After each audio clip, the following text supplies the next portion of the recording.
സുഹൃത്തുക്കളെ, ഞാൻ retired group captain S Premkumar ഇന്ന് നിങ്ങളോട് സംസാരിക്കാൻ പോകുന്നത് അല്പം സാങ്കേതികമല്ലാത്ത കാര്യങ്ങളാണ്.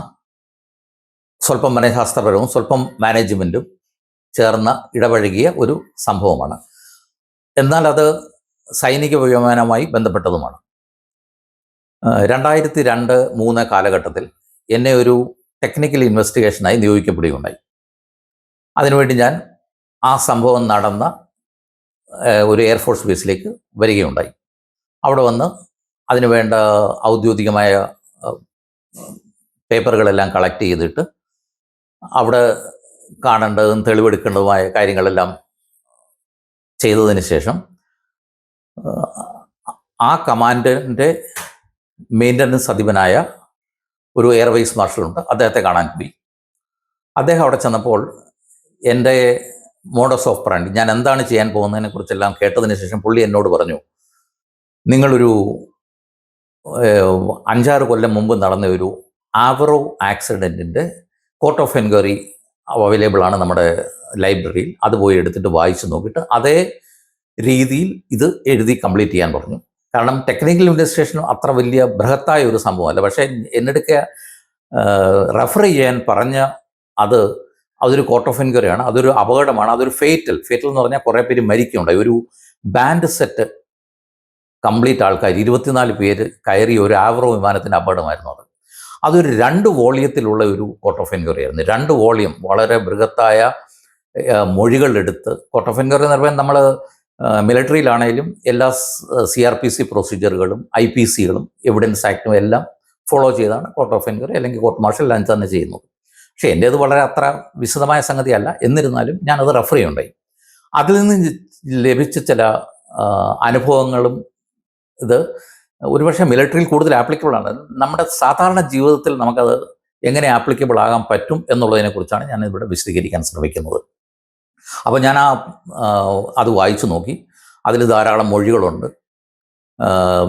വെളിയിൽ നിന്ന് കണ്ടവർ, ATCയിലിരുന്ന് ഈ വിമാനവുമായി സംഭാഷണം നടത്തിയവർ, പിന്നെ ഇതിൻ്റെ എൻജിനീയേഴ്സ്, പിന്നെ ഈ ടൈപ്പ് എയർക്രാഫ്റ്റിൽ പറത്തിയിട്ടുള്ള പൈലറ്റ്സ്, അതിൻ്റെ ആ ബേസിലുണ്ടായിരുന്ന ആൾക്കാർ, അങ്ങനെ പലരുമായും ഉള്ള മൊഴികളെല്ലാം എടുത്തിട്ടുണ്ട്. പിന്നെ ഈ കോക്പിറ്റിൽ ഇരുന്ന പൈലറ്റിൻ്റെ കൂടെയുള്ള കോ പൈലറ്റും പിന്നെ ATCയുമായുള്ള സംഭാഷണങ്ങളെല്ലാം ട്രാൻസ്ക്രിപ്റ്റ്സ് എന്ന് പറയും. അതായത് അവരുടെ സംഭാഷണം എഴുതി കൃത്യമായി ആ കോർട്ട് ഓഫ് എൻക്വയറി ചേർത്തിട്ടുണ്ടായിരുന്നു. അപ്പോൾ അതിങ്ങനെ വായിച്ചു പോയപ്പോൾ ആ കോൺവെർസേഷൻ്റെ ട്രാൻസ്ക്രിപ്റ്റുകളിൽ നിന്ന് മനസ്സിലാക്കിയ 1-2 കാര്യങ്ങളുണ്ട്. അതായത് അതിൻ്റെ ക്യാപ്റ്റനായിരുന്ന പൈലറ്റ്, അതായത് മെയിൻ പൈലറ്റ്, അദ്ദേഹം സീനിയർ ആയിരിക്കുമല്ലോ. അദ്ദേഹത്തിൻ്റെ മുൻ പരിചയം മറ്റൊരു ടൈപ്പ് എയർക്രാഫ്റ്റിലായിരുന്നു. അദ്ദേഹം ഫൈറ്റർ ബാക്ക്ഗ്രൗണ്ടിൽ നിന്ന് പിന്നെ ട്രാൻസ്പോർട്ട് ബാക്ക്ഗ്രൗണ്ടിലേക്ക് വന്ന ആളാണ്. അതേസമയം ജൂനിയറായ പൈലറ്റ് ഇതേ ടൈപ്പിൽ തന്നെ ജനിച്ചപ്പോൾ തൊട്ടേ അല്ലെങ്കിൽ എയർഫോഴ്സ് കയറിയപ്പോൾ തൊട്ടേ അത് പറപ്പിച്ച ഒരു വ്യക്തിയായിരുന്നു. അപ്പം ഇവർ വർത്തമാനം പറയുന്നതിൽ നിന്ന് ഈ കോർട്ട് ഓഫ് എൻക്വയറി ഓഫീസർക്ക് മനസ്സിലായത് ഇദ്ദേഹം ആ സിറ്റുവേഷൻ മനസ്സിലാക്കുന്നതിൽ കാണിച്ച ഒരു എററാണ്, ജഡ്ജ്മെൻ്റ് എറർ എന്ന് പറയാം.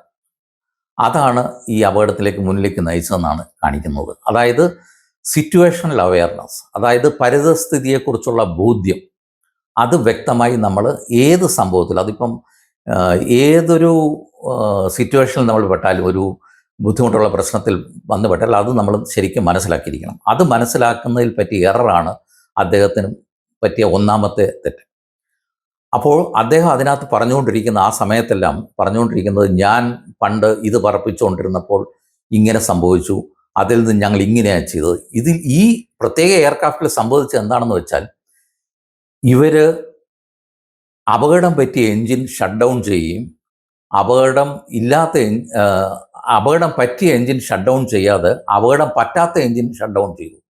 അങ്ങനെ എയർക്രാഫ്റ്റിന് ഉണ്ടായിരുന്ന പോലും നഷ്ടപ്പെട്ട് എയർക്രാഫ്റ്റ് താഴേക്ക് പതിക്കുകയാണ് ചെയ്തത്. അങ്ങനൊരു തെറ്റ് അന്ന് പറ്റി. അപ്പോൾ അതിൽ നിന്ന് ഈ ക്രൂവിൻ്റെ കംപ്ലീറ്റ് സൈക്കോളജി അനലൈസ് ചെയ്യുകയുണ്ടായി. പിന്നെ മനസ്സിലാക്കിയ ഒരു സംഗതി, നമ്മൾ സാധാരണ ഇപ്പോൾ ഒരു കാറിൽ അച്ഛനും മകനും ഇരുന്ന് പോവുകയാണെന്നിരിക്കട്ടെ, മകനാണ് കാർ ഓടിക്കുന്നത്. അച്ഛന് ഡ്രൈവ് ചെയ്ത് ഇതിൽ കൂടുതൽ എക്സ്പീരിയൻസ് ഉണ്ട് എന്നുള്ളതിൻ്റെ പേരിൽ അച്ഛൻ കാണിക്കുന്ന ഒരു ഒരു മേൽക്കോയ്മയുണ്ടല്ലോ, അതുപോലെ തന്നെ ക്രൂവിൻ്റെ ഇടയ്ക്കും സംഭവിക്കും. അതിനെ ഏവിയേഷനിൽ പറയും സീനിയോറിറ്റി ഗ്രേഡിയൻറ്റ്. അതായത് സീനിയറായ ആൾ കൂടുതൽ പരിചയസമ്പന്നത ഉള്ളതുകൊണ്ട് അല്ലെങ്കിൽ സർവീസ് ഉള്ളതുകൊണ്ട് പുള്ളിക്കൊരു പക്ഷേ ആ ടൈപ്പിൽ പരിചയസമ്പന്നത ഇല്ലെങ്കിലും പുള്ളി ഒരു മേൽക്കോയ്മ നേടും. ആ മേൽക്കോയ്മ അദ്ദേഹം ജൂനിയറായ കൂടുതൽ പരിചയസമ്പത്തുള്ള ആ വ്യക്തിയിലേക്ക് അടിച്ചേൽപ്പിക്കും.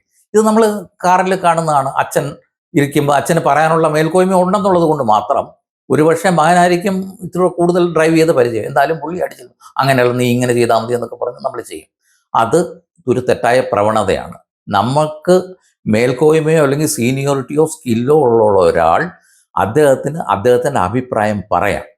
ആരാണോ ഓപ്പറേറ്റ് ചെയ്യുന്നത് അദ്ദേഹത്തിന് പൂർണ്ണമായ സ്വാതന്ത്ര്യം വിട്ടുകൊടുക്കണം.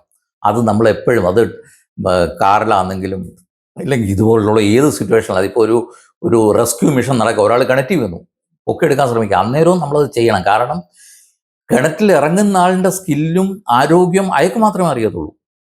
കരയിൽ നിൽക്കുന്ന ആൾക്ക് പരിചയസമ്പന്നതയും പ്രായവും കാണും, 60 വയസ്സുള്ള ആളാണ്, പക്ഷേ അയാൾക്ക് മറ്റേയാളുടെ ആരോഗ്യമോ സ്കില്ലോ അറിയില്ലല്ലോ.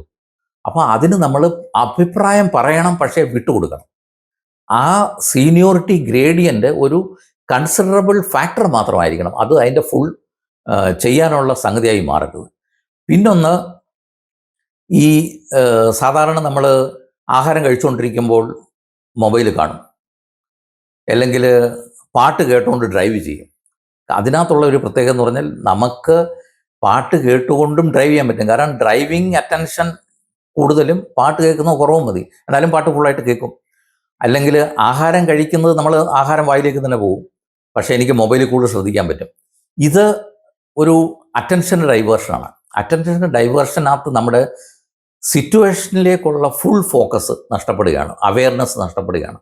ഇത് രണ്ടും ഈ സംഭവത്തിലെ ഒരു പ്രധാന കാര്യമായി അതിനകത്ത് വിശദീകരിക്കുന്നുണ്ട്. അതിനെക്കുറിച്ച് പേജുകൾ എഴുതിയിട്ടുണ്ട്. അതിനകത്തെ മനഃശാസ്ത്രമുണ്ട്.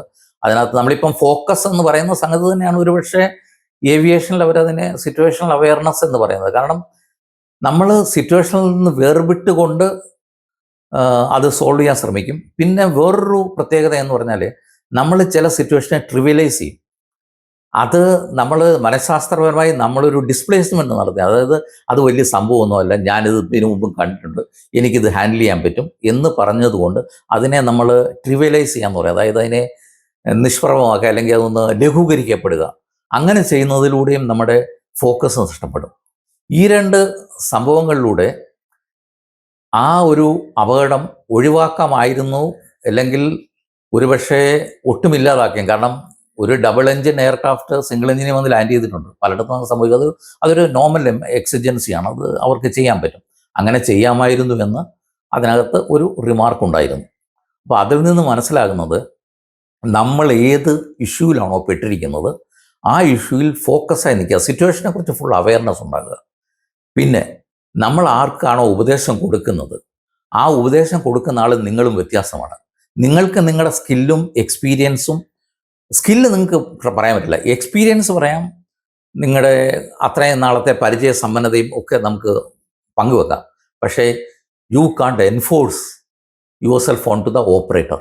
ആ ഓപ്പറേറ്റ് ചെയ്യുന്ന ആൾക്ക് പൂർണ്ണമായ അവകാശം കൊടുക്കണം. അപ്പോൾ ഈ ഒരു രണ്ട് സംഗതിയാണ് ഞാൻ പിന്നെ ഞാൻ എൻ്റെ ടെക്നിക്കൽ ഇൻവെസ്റ്റിഗേഷനിലേക്ക് പോയപ്പോഴും ഞാൻ കാരണം ആ SMS അതൊരു എയർവൈസ് ഭാഷ പുള്ളി പറഞ്ഞു, ഇതിൻ്റെ എക്സ്പീരിയൻസ് നിങ്ങൾക്ക് ആ ഇൻവെസ്റ്റിഗേഷൻ നടത്താൻ ഉപകാരപ്പെടുമെന്ന് പറഞ്ഞു. ഞാൻ അതിനുശേഷം അതിനെക്കുറിച്ച് എഴുതുകയും പിന്നെ അത് എവിടെയാണോ ഉണ്ടാക്കുന്നത്, എവിടെയാണോ മെയിൻറ്റെയിൻ ചെയ്യുന്ന ആ ബേസ് റിപ്പയർ ഡിപ്പോയിലേക്ക് യാത്ര ചെയ്യും, അവിടെ പോയി അവിടുത്തെ റെക്കോർഡുകളെല്ലാം പരിശോധിക്കും ഒക്കെ ചെയ്തിട്ട് അത് ഞാൻ കംപ്ലീറ്റ് ചെയ്യുകയുണ്ടായി. ഇതിൽ നിന്ന് മനസ്സിലാക്കുന്ന രണ്ട് ഇതാണ്. ഒന്ന്, situational awareness and focus, and then not forcing your experience and skill on somebody else. You can only a back seat driver, you can't enforce it. ഇത് രണ്ടെണ്ണമാണ് എനിക്ക്. ഇത് ഒരുപക്ഷെ മാനേജ്മെൻറ്റിലും അല്ലെങ്കിൽ സൈക്കോളജിയിലുമൊക്കെ നിങ്ങൾക്ക് ഉപയോഗിക്കുകയും അല്ലെങ്കിൽ നമുക്ക് പറയാവുകയും ചെയ്യാവുന്ന കാര്യങ്ങളാണ്. എന്തായാലും എൻ്റെ എക്സ്പീരിയൻസ് തികച്ചും ഒരു മിലിറ്ററി ഏവിയേഷൻ ബാക്ക്ഗ്രൗണ്ടിൽ നിന്നായതുകൊണ്ട് അതെൻ്റെ മനസ്സിൽ എപ്പോഴും പച്ചയായി നിൽക്കുന്നുണ്ട്. ആ കോർട്ട് ഓഫ് എൻക്വയറിയുടെ ഫ്രണ്ടിലൊരു സെൻറ്റൻസ് എഴുതിയിട്ടുണ്ടായിരുന്നു. അത് പക്ഷേ കോർട്ട് ഓഫ് എൻക്വയറി നടത്തിയ പ്രിസൈഡിംഗ് ഓഫീസറിൻ്റെ ആയിരുന്നില്ല, അതൊരു വലിയൊരു മറ്റൊരു ഏവിയേഷൻ എക്സ്പെർട്ടിൻ്റെ ഒരു കോട്ടായിരുന്നു. അതിനകത്ത് പറഞ്ഞിരിക്കുന്നത്, നമ്മളോടൊപ്പം ജീവിക്കുകയും വർക്ക് ചെയ്യുകയും ഒക്കെ ചെയ്യുന്ന ഒരു പൈലറ്റ് അയാളുടെ ജീവിതം കൊണ്ട് നേടിയെടുക്കുന്ന എക്സ്പീരിയൻസും സ്കില്ലും നോളജും ഇൻട്രാക്ഷനിൽ കിട്ടുന്ന ഓരോ ഭാഗവും നമ്മളുടെ എല്ലാവരുടെയും കൂടെ ഇൻപുട്ടാണ്. അത് അയാളുടെ വീട്ടിലെ ഭാര്യയിൽ നിന്നും അച്ഛനിൽ നിന്നും അമ്മയിൽ നിന്നും തുടങ്ങി അയാൾ അവസാനം പ്ലെയിൻ എടുത്തുകൊണ്ട് പോകുമ്പോൾ അയാൾ മീറ്റ് ചെയ്യുന്ന ആ ടെക്നീഷ്യനും ആ എൻജിനീയറും ഒക്കെ പറയുന്ന, ചിലപ്പോൾ അയാൾ പോകുമ്പോൾ പറയുമായിരിക്കും, നിങ്ങൾ ഇന്ന ടേൺ അല്ലെങ്കിൽ ഇന്ന ഇൻവേർട്ടഡ് ഇത് അധികം നേരം ചെയ്യരുത്, അത് കുറച്ചേ ഉള്ളൂ, കാരണം ചെറിയൊരു പ്രശ്നം ഇതിന് കാണും, എന്തെങ്കിലും ചെറിയ സംഭവമായിരിക്കും, അതൊരു അൺസർവീസബിലിറ്റി ആയിട്ട് ഇഷ്യൂ ആയിട്ട് റെക്കോർഡ് ചെയ്യാൻ പറ്റാത്തതുമായിരിക്കും. അപ്പം ചിലപ്പം പറയും. അപ്പം ഓരോ അയാൾക്ക് കിട്ടുന്ന ഇൻപുട്ടും അയാൾ ഉൾക്കൊണ്ടുകൊണ്ടാണ് പുള്ളി പറക്കാൻ പോകുന്നത്. പുള്ളി പറന്ന് പുള്ളിക്ക് എന്തെങ്കിലും സംഭവിച്ചാൽ പുള്ളിയോടൊപ്പം നിങ്ങൾ ഓരോരുത്തരും, നിങ്ങളുടെ ഓരോ ഭാഗവും അതിനോടൊപ്പം മരിക്കുന്നു എന്നാണ് അത് പറഞ്ഞത്. ഒരു പൈലറ്റ് മരിക്കുമ്പോൾ അയാളോടൊപ്പം നിങ്ങളുടെ ഓരോ ഭാഗവും മരിക്കുകയാണ്. കാരണം അദ്ദേഹം ക്യാരി ചെയ്ത നിങ്ങൾ കൊടുത്ത ഇൻപുട്ടും അതിനകത്തുണ്ട്. So a part of you dies with him if he loses his life. Thank U.